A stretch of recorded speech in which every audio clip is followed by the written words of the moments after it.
Hello everyone, welcome to Abhyas law prep. So మీ అందరికీ తెలుసు క్లాట్ 2027 ఆ నోటిఫికేషన్ ఆల్రెడీ వచ్చేసింది. అయితే ఇందులో చాలామందికి చాలా డౌట్స్ ఉంటాయి. ఎలా అప్లై చేయాలి, ఏమేమి సర్టిఫికేట్స్ కావాలి, ముందుగా ఏం రెడీ చేసుకోవాలి. సో ఇవన్నిటిని ఈ ఒక సింగిల్ వీడియోలో మనం కవర్ చేసేద్దాం. సో ఫస్ట్ అప్లికేషన్ ప్రొసీజర్ ఏంటి, ఎలా అప్లై చేయాలి. సో గూగుల్లో సింపుల్గా క్లాట్ 2027 అని సెర్చ్ చేయగానే మనకి ఫస్ట్ వచ్చే అఫీషియల్ లింక్, కన్సోర్షియం నుంచి వాళ్ళిన అఫీషియల్ లింక్. ఇక్కడ ఓపెన్ చేసిన తర్వాత మనం ఫస్ట్ రిజిస్టర్ చేసుకోవాలి. So click on register. So మన బేసిక్ డీటెయిల్స్, మన పేరు, mobile number, email ID, password, confirmation password, ఒక పాస్వర్డ్ మనం ఫిక్స్ చేసుకుంటే సరిపోయింది. సో రిజిస్టర్ నొక్కిన తర్వాత మనకి మొబైల్ నెంబర్ ఏదైతే ఇచ్చామో దానికి ఒక ఓటీపీ వస్తుంది. ఆ ఓటీపీని బేస్ చేసుకొని మళ్ళీ మనం ఫైనల్ చేసుకుంటాం. అయితే ఇక్కడ ఏదైతే పాస్వర్డ్ ఇచ్చామో మళ్ళీ mobile number and password. So register చేసుకున్న తర్వాత మళ్ళీ ఈ పేజ్ ఇట్లానే ఉంటుంది. సో ఇక్కడ మీ మొబైల్ నెంబర్ అండ్ పాస్వర్డ్ నొక్కి లాగిన్ చేసుకుంటే మనం ఏదైతే బేసిక్ డీటెయిల్స్ ఇచ్చామో దాన్ని బేస్ చేసుకొని మనకి ఒక వెబ్సైట్ ఓపెన్ అయింది. సో ఇది నేను ఆల్రెడీ లిస్ట్ ఫిల్ చేసి పెట్టా కాబట్టి ఇది.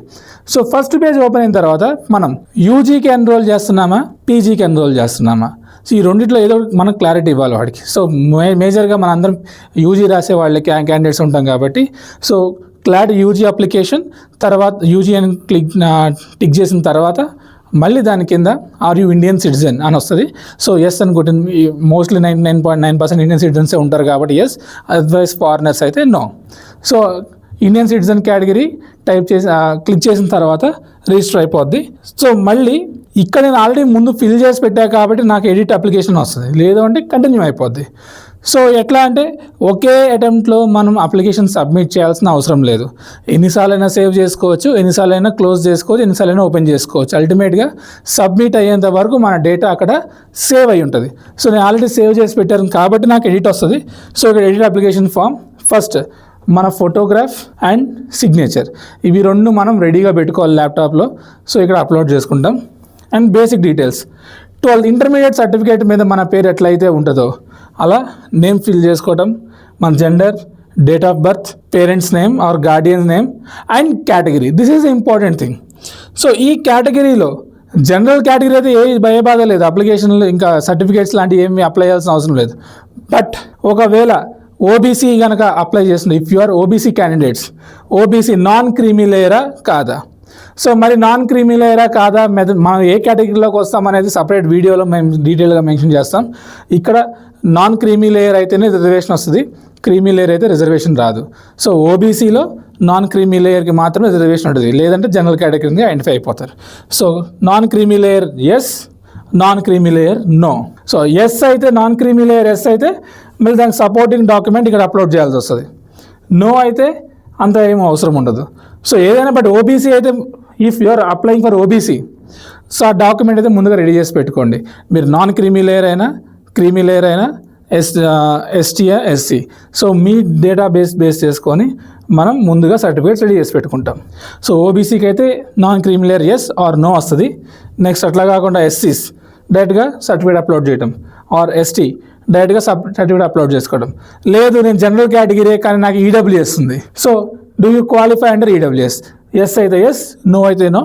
సర్టిఫికేట్ ఇప్పుడే అప్లోడ్ చేయాల్సిన అవసరం లేదు. ఈడబ్ల్యూఎస్కి మాత్రం సర్టిఫికేట్ ఇప్పుడే అప్లోడ్ చేయాల్సిన అవసరం లేదు. డైరెక్ట్గా యూనివర్సిటీస్ మనం ఎగ్జామ్ రాసిన తర్వాత ఎన్ఎల్యూ అలాట్మెంట్ అయిన తర్వాత అక్కడ చూపించుకుంటే సరిపోయింది.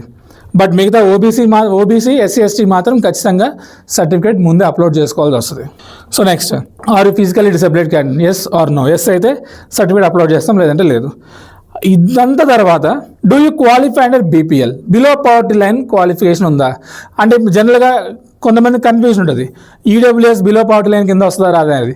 ఈడబ్ల్యూఎస్కి అప్పర్ లిమిట్ 8 lakhs వరకు ఉంది, బీపీఎల్కి ఇట్ ఈస్ అరౌండ్ 1.2 నుంచి 1.5 lakh వరకే ఉంటుంది. కాబట్టి బీపీఎల్ సర్టిఫికేట్ సపరేట్గా తీసుకోవాలి, ఈడబ్ల్యూఎస్ సపరేట్గా ఉంటుంది. So EWS certificate it self is not BPL, మనకి ఇంటిగ్రేటెడ్ సర్టిఫికేట్ అని ఉంటుంది, దాంట్లో మెన్షన్ చేస్తారు ఇది ఇన్కమ్ లెవెల్స్ ఇంతవరకు ఉన్నాయి అట్లా ఉంటుంది.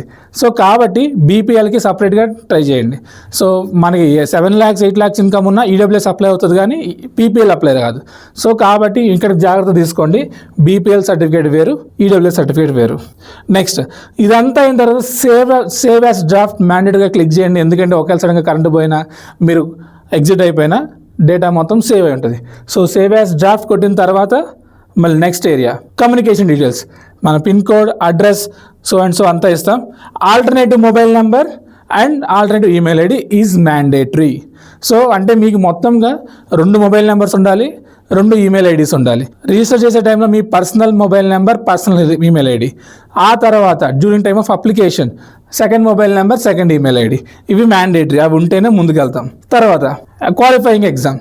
సో జనరల్ క్లాట్ రాయాలంటే ఇంటర్మీడియట్ పక్కా క్వాలిఫై ఉండాలి కదా. సో కాబట్టి ఇంటర్మీడియట్లో ఆర్ట్స్ గ్రూపా, కామర్స్ గ్రూపా, సైన్స్ గ్రూపా, ఇంకేదైనా గ్రూపా. సో అందులో మీరు ఏ కేటగిరీలో చెందుతారో అక్కడ క్లిక్ చేసుకుంటాం. జనరల్గా ఎంపీసీ, బైపీసీ ఎక్కువ మంది ఉంటారు కాబట్టి సైన్సెస్ అయితే, ఎంఈసీ, సిఈసీ అయితే కామర్స్, లేదు హెచ్ఈజీ, ఈపీపీ లాంటి వాళ్ళు ఉంటారు, ఆర్ట్స్ అండ్ హ్యూమానిటీస్. ఏదో క్లిక్ చేస్తారు, మన ఎడ్యుకేషన్ బట్టి క్లిక్ చేస్తాం. And university, board, exam board, మీరు ఏపీ అయితే board of intermediate education Andhra Pradesh, Telangana అయితే board of intermediate education Telangana. And ఇప్పుడు 12th చదువుతుంటే, ఇప్పుడు ఇంటర్మీడియట్ సెకండ్ ఇయర్ చదువుతుంటే అపియరింగ్ అని పెడతాం. ఆల్రెడీ రాసేసాం మేము, ఇప్పుడు ఓన్లీ ఎగ్జామ్ కోసం ప్రిపేర్ అవుతున్నాం. వాళ్ళైతే పాస్ అని పెట్టుకుంటారు, ఎప్పుడు పాస్ అయ్యారు, డీటెయిల్స్ మొత్తం ఇస్తారు. లేదు ఇప్పుడు ఇంటర్మీడియట్ చదువుతున్నాము, సో ఇక్కడ ఏం చేస్తాం, మంత్ ఆఫ్ పాసింగ్ మేలో పెట్టుకోవాలి. సో ఇక్కడ డేటా క్లియర్గా ఇచ్చారు. So if you are appearing for class 12 in March or April, enter pass year as May. So మార్చ్లోనే, ఏప్రిల్లోనే మనకు ఎగ్జామ్ అవుతుంది కాబట్టి మనం మేలో పాస్ అనేది చూపించుకోవాలి ఇక్కడ. So month of passing May, year of passing 2027, percentage marks ఇప్పుడు ఎంటర్ చేయాల్సిన అవసరం లేదు ఎందుకంటే ఇంకా ఎగ్జామ్ రాయలేదు కాబట్టి. Save as draft. మళ్ళీ నెక్స్ట్ ఇక్కడ ఎగ్జామ్ సెంటర్స్ చూస్ చేసుకుంటాం. మొత్తం 3 ఎగ్జామ్ సెంటర్స్ చూస్ చేసుకోవాలి మ్యాండేటరీగా, 3 డిఫరెంట్ ఎగ్జామ్ సెంటర్స్ అయి ఉండాలి. సో కాబట్టి మీరు ఎంత తొందరగా అప్లై చేసుకుంటే మనం ఫస్ట్ ప్రిఫరెన్స్లో పెట్టుకున్న దానికి ఛాన్సెస్ పెరుగుతాయి. మీరు డిలే చేసే కొద్దీ సెంటర్స్ అయిపోతూ ఉంటాయి కాబట్టి సెకండ్, థర్డ్ ప్రిఫరెన్స్కి వెళ్ళాల్సి వస్తుంది. సో మీరు యాజ్ సూన్ యాజ్ పాసిబుల్ ఎంత తొందరగా వీలైతే అంతవరకు అప్లై చేసుకోండి. సో 3 డిఫరెంట్ సెంటర్స్ క్లిక్ చేయగానే డేటా వస్తుంది ఏమేమి ఉన్నాయి అనేది. ఆంధ్రప్రదేశ్లో అయితే ఏమేమి ఉన్నాయి డేటా చెక్ చేసుకోవచ్చు. విజయవాడ ఉందా, కర్నూలు ఉంది, నెక్స్ట్ రాజమండ్రి ఉంది ఎగ్జామ్ సెంటర్, విజయవాడ ఉంది, విశాఖపట్నం ఉంది. సో కర్నూలు, రాజమండ్రి, విజయవాడ, విశాఖపట్నం, ఏపీలో 4 ఎగ్జామ్ సెంటర్స్ ఉన్నాయి. తెలంగాణలో హైదరాబాద్ ఉంటుంది, మిగతాయి ఉండవు. అండ్ సో ఒకసారి మీరు చెక్ చేసుకోండి డేటా, మీరు ఏ ఎగ్జామ్ సెంటర్లో రాస్తున్నారు, మీ ఊరి పేరు ఉందా లేదా అనేది చెక్ చేసుకోండి. Centre 2 and 3. సో మొత్తం 3 సెంటర్స్ అయితే ఇవ్వాలి, ఒకటే ఇవ్వడానికి కుదరదు, 3 డిఫరెంట్గా ఇవ్వాల్సిందే కాబట్టి ఎంత తొందరగా వీలైతే అంత తొందరగా ఇచ్చుకోండి. నెక్స్ట్ ఫైనల్గా రిజర్వేషన్. ఇప్పుడు ఇది వచ్చేసి డొమిసైల్ కేటగిరీ. సో మనకి క్లాట్లో all India level seat quota ఉంటుంది, మన డొమిసైల్ బేస్ చేసుకున్న సీట్ కోటా ఉంటుంది కాబట్టి మనం ఏ కేటగిరీలోకి వస్తాం. సో మోస్ట్లీ ఇప్పుడు ఈ వీడియో చూసే వాళ్ళందరూ తెలుగు పీపుల్ అయి ఉంటారు కాబట్టి ఐదర్ ఆంధ్రప్రదేశ్ ఆర్ తెలంగాణ, కొన్ని కేసెస్లో కర్ణాటక, తమిళనాడులో కూడా ఉంటారు కాబట్టి మనం ఏ స్టేట్కి చెందుతాం, మన డొమిసైల్ ఏంటిది. సపోజ్ తెలంగాణ వాళ్ళు అయి ఉంటే ఇక్కడ ప్రతి ఆప్షన్ మనం సెలెక్ట్ చేసుకోవాల్సిందే, ప్రతి స్టేట్కి, ప్రతి ఎన్ఎల్యూకి మనం సెలెక్ట్ చేయాల్సిందే, ఎస్ ఆర్ నో అని. సో టేక్ ద ఎగ్జాంపుల్, ఇప్పుడు నేను తెలంగాణ స్టూడెంట్ అయి ఉంటే, సో కర్ణాటక కాదు, నో పెడతాం, బట్ తెలంగాణ ఎస్ అని పెడతాం. సో కండిషన్స్ ఇస్తాడు, తెలంగాణ డొమిసైల్ కావాలంటే ఏంటి క్రైటీరియా. సో ఇక్కడ డీటెయిల్గా ఉంది, ఒక డీటెయిల్ వీడియో దీని నుంచి మళ్ళీ చేస్తాము, బట్ ఇక్కడ బేసిక్ డీటెయిల్స్ ఇస్తున్నాను. ఖచ్చితంగా ఇంటర్మీడియట్ తెలంగాణలో చదివి ఉండాల్సిందే. మనం తెలంగాణ డొమిసైల్ కనుక క్లెయిమ్ చేస్తుంటే కనుక మనం ఇంటర్మీడియట్ తెలంగాణలో చదివి ఉండాలి అండ్ 4 years పక్కాగా తెలంగాణలో ఉండాలి. సో ఐదర్ కంటిన్యూస్గా 9, 10, 11, 12 ఈ 4 years అన్నా ఇంటర్మీడియట్ తెలంగాణలో ఉండాలి, లేదు లాస్ట్ 7 yearsలో ఏదో ఒక 4 years తెలంగాణలో ఉన్నాం కానీ 12th class మాత్రం ఇంటర్మీడియట్ తెలంగాణలో పాస్ అయి ఉండాలి. సో కాబట్టి ఏ కేసు అయినా సరే 12th ఇంటర్మీడియట్ తెలంగాణలో చదివితేనే డొమిసైల్ వస్తుంది, లేదంటే జనరల్ కేటగిరీగా కన్వర్ట్ అయిపోద్ది. నెక్స్ట్ సో తెలంగాణ చూస్ చేసుకున్నాం, మళ్ళీ తెలంగాణలో లోకల్ రిజర్వేషన్ ఏమైనా ఉందా. సో తెలంగాణలో ఈడబ్ల్యూఎస్ కానీ, తెలంగాణ ఓబీసీ కానీ, ఎందుకంటే మనకి ఓబీసీలో కేటగిరీస్ ఉంటాయి. మన పర్టికులర్ క్యాస్ట్ స్టేట్లో ఓబీసీ ఉంటుంది కానీ సెంట్రల్లో ఓబీసీ ఉండదు. సో కాబట్టి ఫస్ట్ టైం ఫిల్ చేసినప్పుడు ఓబీసీ ఎన్సీలని పెట్టాం కదా, అక్కడ మన క్యాస్ట్ ఓబీసీలో ఉందా లేదా, సెంట్రల్ ఓబీసీలో ఉందా లేదా, అక్కడ ఉంటేనే ఉన్నట్టు, లేదంటే జనరల్ పెట్టుకోవాలి. కానీ సెంట్రల్లో జనరల్ సార్, తెలంగాణలో నేను ఓబీసీ క్యాండిడేట్ని అంటే కనుక ఇక్కడ చూస్ చేసుకుంటాం, అక్కడ జనరల్ ఫిక్స్ చేసుకుంటాం, బట్ లాస్ట్లో రిజర్వేషన్ కేటగిరీ వచ్చేసరికి ఇక్కడ ఓబీసీ, ఏబిసిడిలో ఏదో ఒకటి ఫిక్స్ చేసుకుంటాం. అండ్ రీసెంట్గా తెలంగాణ గవర్నమెంట్ ఎస్సీస్లో కూడా సబ్ క్లాసిఫికేషన్ చేసింది కదా. సో మీరు group SC, group 1, group 2, group 3 ఇందులో వస్తారు. సో ఇలా మనం క్లాసిఫై చేసుకొని మనం ఒక ఆప్షన్ ఫిల్ చేసుకుంటాం. సో ఓన్లీ ఓబీసీకే ఈ ప్రాబ్లం ఉంటుంది. ఎందుకంటే కొన్ని క్యాస్ట్లు స్టేట్ లెవెల్లో ఓబీసీ ఉంటుంది, కానీ సెంట్రల్ లెవెల్లో జనరల్ ఉంటుంది. కాబట్టి మిగతావన్నీ కూడా సెంట్రల్లో జనరల్ ఉంటుంది. జనరల్ అండ్ స్టేట్లో ఎస్సీ ఎస్టీ ఉన్న అక్కడ ఎస్సీ ఎస్టీ ఉన్న ఒకటే. బట్ ఓబీసీకి మాత్రం ఈ ప్రాబ్లం మేజర్గా ఉంటుంది. కాబట్టి మీరు జాగ్రత్తగా ఉండండి. సో ప్రతిదీ ఫిల్ చేసుకోవాలి. So Madhya Pradesh no, west Bengal no, అలా మళ్ళీ కొంతమంది ఆంధ్రప్రదేశ్ వాళ్ళు ఉంటారు ఇక్కడ డిఎస్ఎన్ఎల్. సో ఆంధ్రప్రదేశ్లో ఎస్ అని ఫిల్ చేసాం అనుకుందాం. సో నేను తెలంగాణ కాదు ఆంధ్ర స్టూడెంట్ అయి ఉంటే, సో ఆంధ్ర వారు డొమిసిల్ ఆఫ్ ఆంధ్ర అయితే ఇక్కడ డీటెయిల్గా మెన్షన్ చేయాల. ఆంధ్రప్రదేశ్ డొమిసిల్కి ఏం కావాలని డీటెయిల్గా మెన్షన్ చేయాలి. మళ్ళీ మనం గూగుల్ సెర్చ్ చేసుకోనో లేకపోతే డిఎస్ఎన్ఎల్ వెబ్సైట్ ఓపెన్ చేసుకొని చేయాలి. కానీ ఇక్కడ ఏంటిది, ఆంధ్రప్రదేశ్ డొమిసిల్కి ఏంటిది క్రైటీరియా అంటే 10th క్లాస్ వరకు అన్న చదువు ఉండాలి, లేదా మన రెసిడెన్స్ అన్న ప్రూఫ్ ఉండాలి. రెసిడెన్స్ ప్రూఫ్ అన్నా ఉండాలి, 1 నుంచి 10th క్లాస్ వరకు సర్టిఫికేట్స్ అన్న ఉండాలి. ఏదో ఒకటి ఉంటే మన ఆంధ్రానికి ఎలిజిబిలిటీ అయి ఉంటాం. సో ఇంటర్మీడియట్ అయితే తెలంగాణలో చదివి 10th వరకు ఆంధ్రాలో చదువున్నా మనం ఆంధ్రాని క్లెయిమ్ చేసుకోవచ్చు. ఎందుకంటే 10th వరకు అక్కడ ఉన్నాం, 2 years మాత్రం ఇక్కడే ఉన్నాం. సో 2 years ఉన్నాం కాబట్టి తెలంగాణ డొమిసిల్ రాదు, 4 years ఉంటేనే వస్తుంది. సో మిగతా ఆంధ్ర డొమిసిల్కి వెళ్ళిపోద్ది. సో ఆంధ్ర డొమిసిల్కి కండిషన్స్ చాలా ఈజీ, తెలంగాణకి కొద్దిగా కష్టం. సో అక్కడ ఎస్ పెట్టుకుంటాం. ఎస్ పెట్టుకొని మళ్ళీ విదిన్ ఆంధ్రాలో మళ్ళీ రిజర్వేషన్ ఏం కావాలి, ఓబీసీ ఏబీసీయా, ఎస్సీ ఏబీసీయా, ఎస్టీయా, ఇవన్నీ డేటా ఫిల్ చేసుకున్న తర్వాత ఫైనల్గా సబ్మిట్ ఫామ్ కొట్టేస్తే మీ అప్లికేషన్ సక్సెస్ఫుల్గా ఎంటర్ అయిపోద్ది.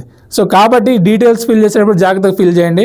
మనకి ఏ సర్టిఫికేట్స్ కావాలి, ఫస్ట్ ఏం డాక్యుమెంట్స్ కావాలంటే first 2 mobile numbers, 2 email IDs, తర్వాత మీ ఫోటోగ్రాఫ్, మీ సిగ్నేచర్ అప్లోడ్ అయి ఉండాలి.